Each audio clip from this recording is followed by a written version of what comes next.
ಸೇವೆಗಳಿದೆ sir. ಇವರು ತಂದೆಯವರು doctor ಆಗಿದ್ದರು. ನಮ್ಮ ಗೋರಿಪೇಟೆಯಲ್ಲಿ ಗೋರಿಪೇಟೆ ನಿವಾಸಿ ಎಲ್ಲರೂ ಆಗಿದ್ದಂತ ಸುಮಾರು ವರ್ಷಗಳಿಂದ ಇವ್ರಿಗೆ ನನ್ನ ಪರಿಚಯ ಇದೆ. ನನ್ನ ಹತ್ರ ಬಟ್ಟೆಗಳು ಹೊಲಿಸೋಕೆ ಬರ್ತಾರೆ. ಇವ್ರ ತಂದೆ ಹತ್ರ ನಾವು ಹೋಗಿವಿ, ಟ್ರೀಟ್ಮೆಂಟ್ ಎಲ್ಲ ತೊಗೊಂಡಿದ್ವಿ. ಯಾಕಂದ್ರೆ ನಮ್ಮ ಹುಡುಗ ಟಿಕೆಟ್ ನೀಡಬೇಕು ಅಂತ ವಿನಂತಿ ಮಾಡ್ತಾರೆ. कल सब आज बात करें विष्णु पड़ी भैया आए चंदन साहब तो मैं नहीं सो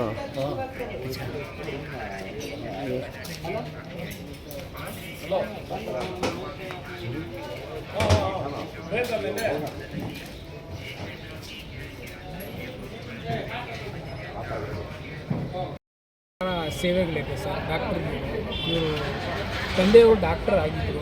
ನಮ್ಮ ಗೋರಿಪೇಟೆ ನಿವಾಸಿ ಎಲ್ಲರೂ ಆಗಿದ್ದಂತ ಸುಮಾರು ವರ್ಷಗಳಿಂದ ಇವ್ರಿಗೆ ನನ್ನ ಪರಿಚಯ ಇದೆ. ನನ್ನ ಹತ್ರ ಬಟ್ಟೆಗಳು ಹೊಲಿಸೋಕೆ ಬರ್ತಾರೆ. ಇವ್ರ ತಂದೆ ಹತ್ರ ನಾವು ಹೋಗಿವಿ, ಟ್ರೀಟ್ಮೆಂಟ್ ಎಲ್ಲ ತೊಗೊಂಡಿದ್ವಿ. ಯಾಕಂದ್ರೆ ನಮ್ಮ ಹುಡುಗ ಟಿಕೆಟ್ ನೀಡಬೇಕು ಅಂತ ವಿನಂತಿ ಮಾಡ್ತಾರೆ. ಸರ್ ಫಸ್ಟ್ ಪರಿಚಯ ಮಾಡ್ಕೊಂಡು ಸರ್ ಅಯ್ಯಪ್ಪ ಅಂತ KPCC ವೈದ್ಯಕೀಯ ಕೋಲಾರ ಜಿಲ್ಲಾ ಅಧ್ಯಕ್ಷನಾಗಿ ಕಾರ್ಯನಿರ್ವಹಿಸುತ್ತಿದ್ದೇನೆ. ಹಾಗೂ ಆಲ್ ಇಂಡಿಯಾ ಪ್ರೊಫೆಷನಲ್ ಕಾಂಗ್ರೆಸ್ಸಲ್ಲಿ ಬೆಸ್ಟ್ ಪರ್ಫಾರ್ಮರ್ ಆಫ್ ಕರ್ನಾಟಕ ಅಂತ ಮಾರ್ಚ್ 2ನೇ ತಾರೀಕು ನನಗೆ ಚೇರ್ಮನ್ ಶ್ರೀ ಪ್ರವೀಣ್ ಚಕ್ರವರ್ತಿ ಅವರು ಹೇಳಿದ್ದಾರೆ. ನಾನು ಮೂಲತಃ ಕೋಲಾರ ನಗರದ ಅಂಬೇಡ್ಕರ್ ನಗರದ ನಿವಾಸಿಯಾಗಿರ್ತೀನಿ. ಸ್ಥಳೀಯವನು, ಇದೇ ಸೆಂಟ್ ಆನ್ ಸ್ಕೂಲಲ್ಲಿ ಓದ್ದವನು. ಒಂದು ಎರಡನೇದು, ಈಗಾಗಲೇ ನಿನ್ನೆ ನಮ್ಮ ಮುಖಂಡರುಗಳು, ನಮ್ಮ ಬಲಗೈ ಮುಖಂಡರುಗಳಾದ ಜಿಲ್ಲೆಯ ಎಲ್ಲ ಮುಖಂಡರುಗಳು ನಿನ್ನೆ ಪ್ರೆಸ್ ಮೀಟ್ ಮಾಡಿ ಬಲಗೈಗೆ ಚಿಕ್ಕತಾಳಿಯವ್ರಿಗೆ ಟಿಕೆಟ್ ಕೊಡಬೇಕಂತ ಒಂದು ಕೂಗಾಗಿದೆ. ಹೈಕಮಾಂಡ್ ಒಂದು ಕೂಗು ಆಗ್ರಹ ಮಾಡಿದ್ದಾರೆ. ಹಾಗಾಗಿ 1980 ಸುಮಾರು 89ರಲ್ಲಿ ನಮ್ಮ ತಂದೆ ಕೂಡ ಲೋಕಸಭಾ ಚುನಾವಣೆಗೆ ಕಂಟೆಸ್ಟ್ ಮಾಡಿ ಆಗ ಕೋಲಾರ ಮತ್ತು ಚಿಕ್ಕಬಳ್ಳಾಪುರ ಜಿಲ್ಲೆ ಒಂದಾಗಿತ್ತು. 10,000 ಮತಗಳ ಅಂತರದಿಂದ ಸೋತಿದ್ರು. ಅವತ್ತಿಂದ ಇವತ್ತು ತನಕ ನಮ್ಮ ಬಲಗೈಗೆ ಯಾವುದೇ ನಮ್ಮ ಯಲ್ಲಮ್ಮ ಬಳಗದವ್ರಿಗೆ ಯಾವುದೇ ಇದು ಟಿಕೆಟ್ ಆಗಲಿ ಏನೂ ಕೊಡಲಿಲ್ಲ. ಹಾಗಾಗಿ ನಿನ್ನೆ ನಮ್ಮ ಮುಖಂಡರುಗಳು ಮತ್ತು ಆಗಿರೋದ ಬಲಗೈ ಕೊಡಿ ಅಂತ ಹೇಳಿರೋದ್ರಿಂದ ನಾನು ಒಬ್ಬ ಪ್ರಬಲ ಆಕಾಂಕ್ಷಿ ಸರ್. ಮತ್ತು ನಾನು ಈಗ ಸಡನ್ನಾಗಿ ನಾನು ಬಂದು MP ಟಿಕೆಟ್ ಕೇಳ್ತಾ ಇಲ್ಲ. ನಾನು ಒಬ್ಬ ಕಾರ್ಯಕರ್ತನಾಗಿ ಉಸ್ತುವಾರಿ ವಹಿಸ್ಕೊಂಡು ಜಿಲ್ಲೆ ಕೆಲಸ ಮಾಡಿ ಬೇರೆ ಬೇರೆ ಜಿಲ್ಲೆಗೆ ನಾನು ವೈದ್ಯಕೀಯ ಘಟಕ ಉಸ್ತುವಾರಿ ವಹಿಸ್ಕೊಂಡು ಅಬ್ಸರ್ವರ್ ಆಗಿ, ವೀಕ್ಷಕನಾಗಿ ಎಲ್ಲ ಥರ ಕೆಲಸ ಮಾಡಿ ಸ್ಟೇಟು ಮಾಡಿ ಈಗ ಡೆಲ್ಲಿನಲ್ಲೂ ಕೆಲಸ ಮಾಡ್ತಾಯಿದ್ದೆ ಆಲ್ ಇಂಡಿಯಾ ಪ್ರೊಫೆಷನಲ್ ಕಾಂಗ್ರೆಸ್. ಹಾಗಾಗಿ ನನಗೆ ಟಿಕೆಟ್ ಕೊಟ್ಟರೆ 100% ನಮ್ಮ ಜೊತೆ ನಮ್ಮ ಮುಸ್ಲಿಂ ಬಾಂಧವರು, ಕ್ರಿಶ್ಚಿಯನ್ ಬಾಂಧವರು, ಹೀಗೆ ಅದರ್ ಕಮ್ಯುನಿಟೀಸ್ ಲೀಡರ್ ಸಪೋರ್ಟ್ ಮಾಡಿದ್ರೆ 100% ನಾವು ಗೆಲ್ತೀವಿ ಸರ್. ಯಾಕಂದರೆ ಆಗ 10,000ದಲ್ಲಿ ಸೋತಿರೋದು ಆಗ 2 ಜಿಲ್ಲೆ, ಈಗ ಒಂದೇ ಜಿಲ್ಲೆ 8 ತಾಲೂಕು ಆರಾಮಾಗಿ ನಾನು ಗೆದ್ಕೊಂಡಿದ್ದೆ.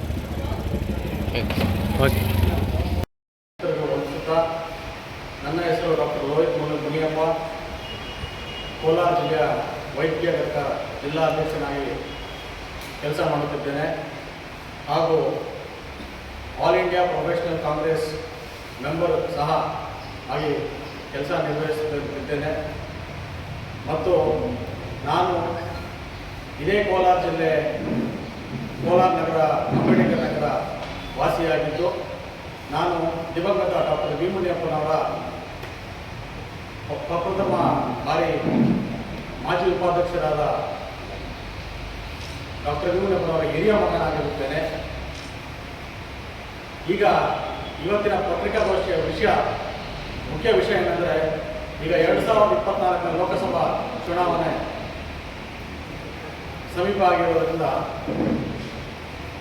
ನಾನು ಒಬ್ಬ ಲೋಕಸಭಾ ಆಕಾಂಕ್ಷಿಯಾಗಿ ಹೇಳಲು ಬಯಸುತ್ತೇನೆ.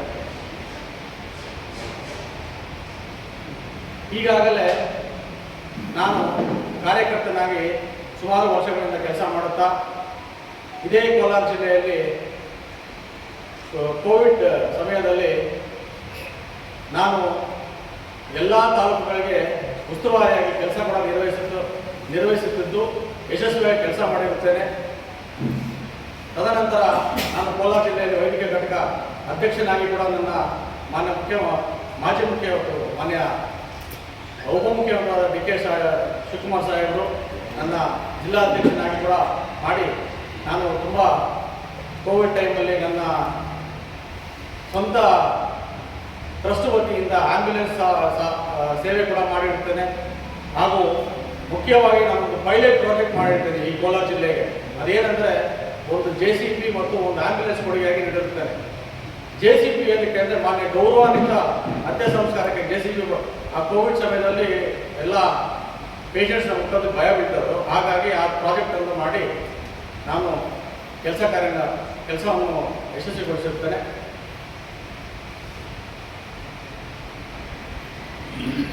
ಈಗ ತಾವೇನೇನೋ ಕ್ವಶನ್ ಕೇಳಬೇಕಾದ್ರೆ ಇಷ್ಟು ಸರಿ ಆಗ್ತಿಲ್ವಲ್ಲ ಸರ್, ನಾನು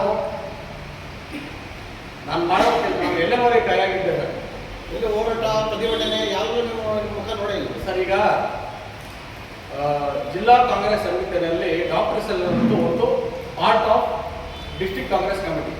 ನಮ್ಮದು ವೈದ್ಯಕೀಯ ಚಟುವಟಿಕೆಗಳು ಏನಿರುತ್ತೋ ಆಗ ನಾವು ಅಲ್ಲಿ ಪಾರ್ಟಿಸಿಪೇಟ್ ಮಾಡ್ತೀವಿ. ಈಗ ಜೈವಾದದಲ್ಲಿ ಆಯಿತು ಪ್ರೋಗ್ರಾಮ್. ಆಗ ನಮ್ಮ ಮಾನ್ಯ ಲಕ್ಷ್ಮೀನಾರಾಯಣ ಸಾರು, AICC ದತ್ತ ಅವರು, ಅಭಿಷೇಕ್ ದತ್ತ ಅವರು ನಮಗೆ ಒಂದು ಕೆಲಸ ಹೇಳಿದ್ರು. ಈ ಥರ ಮಲ್ಲಿಕಾರ್ಜುನ ಖರ್ಗೆ ಸಾರು ಮತ್ತು ರಾಹುಲ್ ಗಾಂಧಿ ಅವರು ಬರ್ತಾ ಇದ್ದಾರೆ, ನಮ್ಮದೆಲ್ಲ ಏನೇನು ಬೇಕೋ ಎಲ್ಲ ಮಾಡಬೇಕು ಅಂತ ನಮ್ಗೆ ಹೇಳಿದ್ರು. ನಾನು DHO ಜಗದೀಶ್ ಸರ್ ಒಂದು ಲೆಟರ್ ಕೊಟ್ಟು ಆಮೇಲೆ DS ಅವ್ರಿಗೆ ಒಂದು ಮನವಿ ಪತ್ರ ಸಲ್ಲಿಸಿ ನಮ್ಮ ಲೆಟರ್ನಿಂದ ಒಂದು ಆ್ಯಂಬುಲೆನ್ಸ್ ಕೊಟ್ಟೆ, ವೆಂಟಿಲೇಟರ್ ವಿತ್ ICU ಆ್ಯಂಬುಲೆನ್ಸ್ ಎಮರ್ಜೆನ್ಸಿಗೆ. ಇವೊಂದು ಗೌರ್ಮೆಂಟ್ ನಮಗೆ ಕೊಟ್ಟಿದ್ರೇನು ನಾನು ನನ್ನ ಪ್ರತ್ಯೇಕವಾಗಿ ನನ್ನ ಕಡೆಯಿಂದ ಒಂದು ಆ್ಯಂಬುಲೆನ್ಸ್ ಮಾಡಿಸಿದ್ದೆ. ರಾಹುಲ್ ಗಾಂಧಿ ಗೊತ್ತಿದೆ. ರಾಹುಲ್ ಗಾಂಧಿ ಮತ್ತು ಇವರು ಅದಲ್ಲ, ಜನಗಳಿಗೆ ಏನು ಮಾಡಿದ್ದೀರಿ ಅಂತ ನಾನು ಕೇಳ್ತಿರೋದು ಸರ್. ನಾನು ನನಗೆ ಸರ್ ಜನಗಳಿಗೆ ಈ ರೀಸೆಂಟಾಗಿ ಏನು ಮಾಡಿದಿರಿ ಮತ್ತು ಯಾವ ಕಾಂಗ್ರೆಸ್ ಹೋರಾಟ ಪ್ರತಿಭಟನೆಗಳಲ್ಲಿ ರೀಸೆಂಟಾಗಿ ಜನವರಿ 1ಕ್ಕೆ ನಾನು ಒಂದು ಬ್ಯಾರಿಕೇಡ್ ಕೊಟ್ಟೆ ಕೆಂಬೋಡಿ ಗೇಟಲ್ಲಿ. ಅಲ್ಲಿ ಏನಾಯಿತು, ಮಕ್ಕಳು ಸತ್ತೋಗ್ಬಿಟ್ರು. 8ನೇ ಕ್ಲಾಸ್ ಮಕ್ಕಳು ಸತ್ತು 5 ದಿನ ಆಯಿತು. ನಾನು ಸ್ಕೂಲ್ ಹೋಗಿ ಕೇಳಿದೆ, ಏನಮ್ಮ ಈ ಥರ ಎಲ್ಲ ಸತ್ತೋಗಿದ್ರಲ್ಲ ಏನಾಯಿತು ಅಂತ. ಅವರು ಏನೂ ಮಾಡಿಲ್ಲ. ಇದೇ Lokesh sir rural police station ರೀಸೆಂಟಾಗಿ ಸರ್ ಜನವರಿ 1ಕ್ಕೆ ಅವತ್ತಿನ ಇವತ್ತಕ್ಕೆ ಯಾವುದೋ ಅಪಘಾತಗಳಾಗಿಲ್ಲ ನಾನು ಮಾಡೋದು ಏನೋ ಪ್ರಚಾರಕ್ಕೆ ಬಂದಿಲ್ವಲ್ಲ ಸರ್. ನಾವು ನೋಡಿ ಸರ್, ಪ್ರಚಾರ ಇಲ್ಲ. ನಾವೇನು ಮಾಡಿದ್ವಿ ಅನ್ನೋ KPCC ಗೊತ್ತು, AICC ಗೊತ್ತು. 10/2/2024 ಆಲ್ ಇಂಡಿಯಾ ಪ್ರೊಫೆಷನಲ್ ಕಾಂಗ್ರೆಸ್ ಅಲ್ಲಿ ನಾನು ದಿ ಬೆಸ್ಟ್ ಟಾಪ್ ಪರ್ಫಾರ್ಮರ್ ಇನ್ ಕರ್ನಾಟಕ ಅಂತ ನಮಗೆ ಹೊಡಿಸಿದ್ದಾರೆ. ನಿಮಗೆಲ್ಲ ಬೇಕಾದ್ರೆ ನಾನು ಇದು ಮಾಡ್ತೀನಿ. ಕರ್ನಾಟಕದಿಂದ 2 ಮಾಡಿದ್ದಾರೆ, ಅದರಲ್ಲಿ ನಾನೊಬ್ಬ ಆಲ್ ಇಂಡಿಯಾ ಪ್ರೊಫೆಷನಲ್ ಕಾಂಗ್ರೆಸ್ ಅಲ್ಲಿ. ನಾವು ಪ್ರಚಾರಕ್ಕೋಸ್ಕರ ನಾವು ಯಾವುದು ಮಾಡಿಲ್ಲ. ನಾನು ಪೈಲಟ್ ಪ್ರಾಜೆಕ್ಟ್ ಮಾಡಿದಾಗ ಮಿತ್ರರು ಗೊತ್ತು. ನಾನು ಆಂಬ್ಯುಲೆನ್ಸ್ ಮಾಡೋದು ಫಸ್ಟ್ ಲೈನಲ್ಲಿ ಆಂಬ್ಯುಲೆನ್ಸ್ ಕೊಟ್ಟೆ, ನೆಕ್ಸ್ಟು JCB ಕೊಟ್ಟೆ, ಮಾಸ್ಕ್ ಕೊಟ್ಟಿದ್ದೀನಿ, ಮುಂತಾದ ಕಾರ್ಯ ಮಾಡಿದ್ದೀನಿ. ನಮ್ಮ ತಂದೆಯವ್ರದ್ದು ಈ ಜಿಲ್ಲೆಗೆ ನಮ್ಮ ತಂದೆಯವ್ರದ್ದು ಅಪಾರವಾದ ಕೆಲಸಗಳಿದೆ. ನಮ್ಮ ಅಕ್ಕನೂ ಡಾಕ್ಟ್ರೇ, ನನ್ನ ಧರ್ಮಪತ್ನಿ ಕೂಡ ಡಾಕ್ಟರ್. ನಾವು ವೈದ್ಯರಾಗಿರೋದ್ರಿಂದ ಈ ಸತಿ ನಾವು ಏನಕ್ಕೆ ಆಕಾಂಕ್ಷೆಯಾಗಿ ಇಂಪಾರ್ಟೆಂಟ್ ವಿಷಯ ನಾನು ಏನಕ್ಕೆ ಆಕಾಂಕ್ಷೆ ಅಂದರೆ, ಈಗಾಗಲೇ ನನ್ನ ಮುಖಂಡರುಗಳೆಲ್ಲ ಒಂದು ಬಲ್ಗೈಗೆ ಒಂದು ಕೊಡೋ ಸಾಧ್ಯತೆ ಇದೆ ಅಂತ ಹೇಳಿದ್ರು. ನಾವು ಕರಪತ್ರಗಳನ್ನ 1 ತಿಂಗಳಿಂದ ಹಚ್ತಾನೆ ಇದ್ದೀವಿ. ಹಾಗಾಗಿ ನಾನು ಒಬ್ಬ ಪ್ರಬಲ ಆಕಾಂಕ್ಷೆ. KPCCಗೆ ಅರ್ಜಿ ಹಾಕಿದ್ರೆ ಸರ್? ಸರ್ KPCCಗೆ ಅರ್ಜಿ ಹಾಕಿದ್ರೆ ಸರ್ ಆಗ್ತೀನಿ. ಈಗ ನಮ್ಮಲ್ಲಿ ಒಂದು ಇದೆ ಸರ್. ನಾವು ಏನಂದರೆ KS ಮುನಿಯಪ್ಪ ಸಾಹೇಬರು ಏನನ್ನ ಗಣಕ್ಕಿಳಿದ್ರೆ ನಾವು ಯಾವುದು ಮುಂದೆ ನಾವು ಹಿಂದೆ ಸರಿ KS ಮುನಿಯಪ್ಪ ಇಳಿಯಲ್ವಂತ ಸರ್ ಹಣಕ್ಕೆ ಇಳಿಯಲ್ವಂತ KS ಮುನಿಯಪ್ಪ ಸರ್. ಅದು ಹೈಕಮಾಂಡ್ ತೀರ್ಮಾನ ಮಾಡ್ತಾರೆ. KH ಮುನಿಯಪ್ಪ ಅವರು ಕುಟುಂಬದವ್ರು ಕೊಡ್ತಾರೆ ಅಂತ ಒಂದು ರೂಮರ್ಸ್ ಇದೆ, ಅವಾಗ ಏನು ಮಾಡ್ತಾರೆ ಸರಿ ಇಲ್ಲ ಸರ್. ಈಗ ನಮ್ಮ ಗುರುಗಳು, ನಮ್ಮ ತಂದೆ ತುಂಬ ಆತ್ಮೀಯರವರು. ಈಗ KS ಮುನಿಯಪ್ಪ ಸಾಹೇಬರು 27 ವರ್ಷ ಸತತ ಈಗಾಗಲೇ 6 ಮಿನಿಸ್ಟರ್ ಸಚಿವರು ಆಗಿದ್ದಾರೆ. ಈಗ ಮೇಡಮ್ ಅವರು ನಮಗೆ ತುಂಬ ವರ್ಷ ಅಲ್ಲಿ ನಾನು ಕೆಲಸ ಮಾಡಿದ್ದೀನಿ. ಈಗಾಗಲೇ ಅವರು ಇಬ್ಬರು ಮೇಡಮು ಅಧ್ಯಕ್ಷರಾಗಿದ್ದಾರೆ, ಇವರು ಸಚಿವರಾಗಿದ್ದಾರೆ. ಹಾಗಾಗಿ ನಮಗೂ ಒಂದು ಅವಕಾಶ ಕೊಡಬೇಕಂತ ನಾನು ಕೇಳ್ಕೊಂಡು. ಯಾಕಂದರೆ ನಮ್ಮ ತಂದೆ 1989ರಲ್ಲಿ ಮೆಂಬರ್ ಆಫ್ ಪಾರ್ಲಿಮೆಂಟ್ಗೆ ನಿಂತು 10,000 ಮತಗಳು ಸೋತಿದ್ರು. ಆಗ 2 ಜಿಲ್ಲೆ ಇತ್ತು. ನಮಗೆ 2 ಜಿಲ್ಲೆಗಳಲ್ಲಿ ಸಂಪರ್ಕ ಇದೆ. ಮತ್ತು ನಮಗೆ ನಮ್ಮ ಅಕ್ಕನೂ ಮಂಗಮ್ಮ ಮುನ್ಸಾಗ ಜಿಲ್ಲಾ ಪಂಚಾಯತಿಂದ 500 ಮತಗಳು ಸೋತಿದ್ರು. ನಾವು ಕೆಲಸ ಮಾಡ್ಕೊಂಡು ಬರ್ತಾ ಇದ್ದೀವಿ. ಬಟ್ ನಾವು ಪ್ರಚಾರ ಕಡಿಮೆ.